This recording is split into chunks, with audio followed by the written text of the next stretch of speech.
As protests around the country continue in support of a 7-year-old girl that was allegedly raped, let's now bring in a clinical psychologist, Dr. Keitumetse Mashego. Dr. Mashego, a very good afternoon to you, and thank you so much for your time. Of course, we are seeing today protests, particularly in the Western Cape. We've seen an outrage to this particular story of this little girl that was raped in Matatiele in the Eastern Cape around October, we understand, November of 2024. I mean, this incident happened in October, that is, a couple of months ago. The little girl's case has now recently, been made public. What could be going on through her mind, and how should she be shielded going forward? Because we do see reports, of course, of her mother now publicly speaking about this incident and how she has essentially not been getting the help that she needs to get justice for her little girl. It's really so sad. Good afternoon, and good afternoon to everyone. This is the reality of the country we're living in, that we're living amongst rapists, we're living amongst abusers, we're living amongst murderers. And, the very people or the systems that are meant to protect the vulnerable from such, they're just not showing up. If this case happened, already last year, and only now the country has to sign a petition for it to get the attention that it deserved. It's really quite saddening. And you can imagine what the mother and the little girl are going through, or have been going through since then, because, their voices were not heard. And now, now that the mother was continually trying to protect her little girl, and now the little girl also, we always talk about that people must speak up, when such cases happen. And this little 7-year-old spoke up, and yet it fell on deaf ears. And it's really quite saddening, but it's a shock that we're really in a crisis in our country, because really the people who are doing these things, the perpetrators, see nothing wrong with their behavior. So we still have a long way to go. And the system, the people in the system are not protecting, the people who they're meant to protect, such as a 7-year-old. And I mean, there's so many different reports that we are hearing, and some conflicting, stories around this particular matter. But given the fact that some of those speak to how she was treated by the school, particularly the fact that she, was, of course, not allowed back into the school as these investigations continue and so on, how should schools react? How should they support children, who have been violated, particularly if these incidents are happening in a proximity within a school or at schools where they should really be protected? Schools need to do better, right? Because these are vulnerable young people, such as 7-year-olds. Schools really need to do better in that they cannot be victimizing the victim. We need to step up in that the victim really should be heard and protected, because abusers, rapists, and murderers are always wrong. And there is really no excuse for how the school system reacted, but it's a reflection of how, the system is failing when it comes to victims of such cases.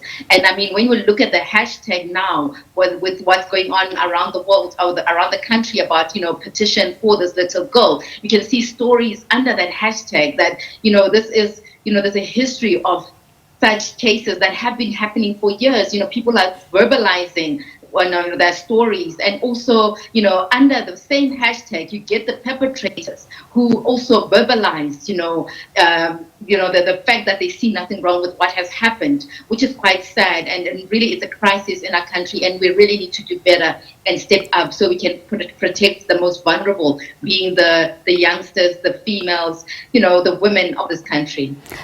And just talking about those that should really come to the fore, particularly when we speak about young victims.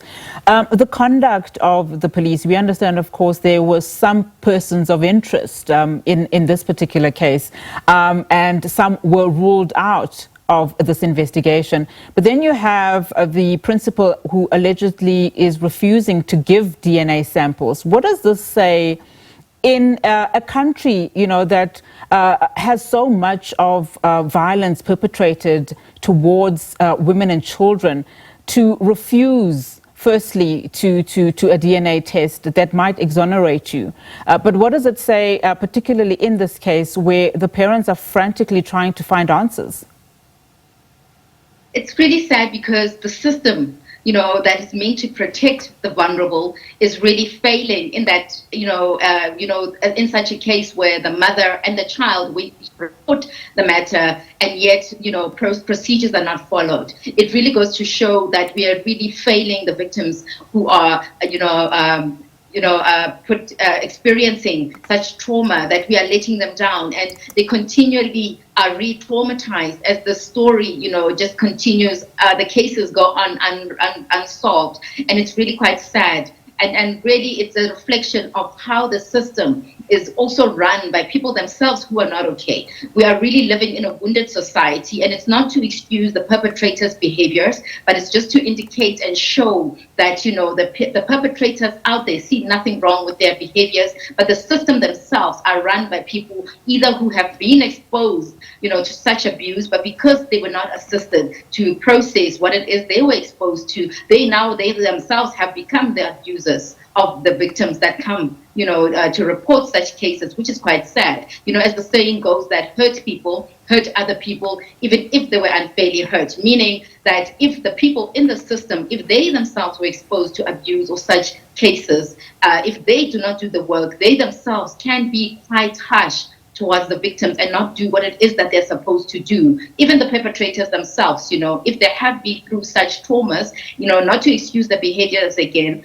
they need to do the work, else they will spew bile on innocent victims, such as what we see in this case, where a 7-year-old is now, a receptor of such ill behaviors. And it is quite sad and it's quite traumatic, but it's truly a reflection of how wounded we are, and also just how, we still have a long way to go. I have dealt with cases for years. I mean, I remember one case in 2009 where someone went to report a case to the police, and the police said, because nothing has happened to you, that, we cannot do anything. And, 2010 January, we buried that person because, nothing was done. So you wonder really what it is that we still need to do, but really there's still a lot of work that still needs to be done to protect the victims of abuse or threats or just, such behaviors that we have from perpetrators. And very quickly, Dr. Mashego, as we wrap our conversation, a lot of course, questions now through this case are also being sparked in terms of how do we start framing conversations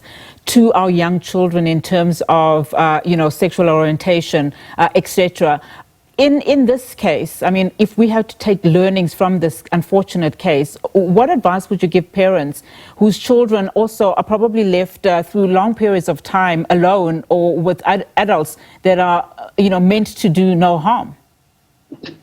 Always listen to the child's whatever it is that they say. So the child always has to have that unconditional love, and whatever it is that they say to you, take them seriously, because children always, are very blunt and honest, provide that environment where they can speak out.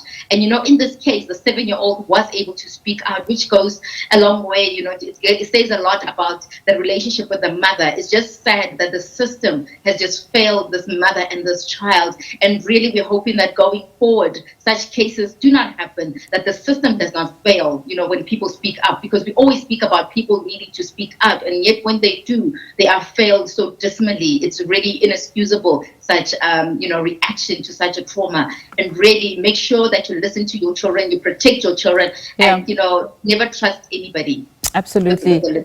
Yes, so people are really wounded and carrying a lot, and they project that even on innocent souls such as children. Even if you wouldn't do anything to young children, people out there are really just vile human beings.